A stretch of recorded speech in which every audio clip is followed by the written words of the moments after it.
হঠাৎ সুরাইয়া ফোন দিল। কি আরে কিছু কইবানি? আন্নের কি অবস্থা কি এর ওরে না, আছি এখন বাসার বারিন্দায়, একটু পরে ডিউটি যামু। আন্নেরে একার কথা কইতাম কিয়া কইতা কও? আজ জামাগুন হুরান হয়ে গেছে দুগে 3 পিস কিনুম। ও আচ্ছা, তুমি একদম টেনশন করো না।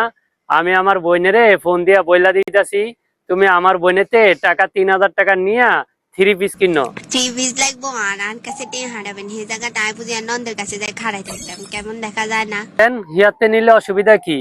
হিয়াই তো আমাগো ঘর এখন পরিচালনা করে। কি এক আজব মানুষ বিশ্বে আর কোন জায়গাতে এরকম আছে নি আই কোথায় হাঁটতাম না। বেশি কথা কইও না, আমার বোনের কাছে যেটা ভালো লাগবো সেটাই করবো। আন্নেরে টেন আর কাছে দিবে লাই কইেন না। এক হয় আম্মুর অ্যাকাউন্টে দেন নয় আব্বুর অ্যাকাউন্টে দেন। আব্বা আম্মা বুড়া মানুষ, সেগুলাই টাকা পয়সার ভার সামলাইতে পারবো না। আফা আছে হিগে সংসারে লই যাই যাবি না তার উপরে আন্ন কই গেনে চাপ।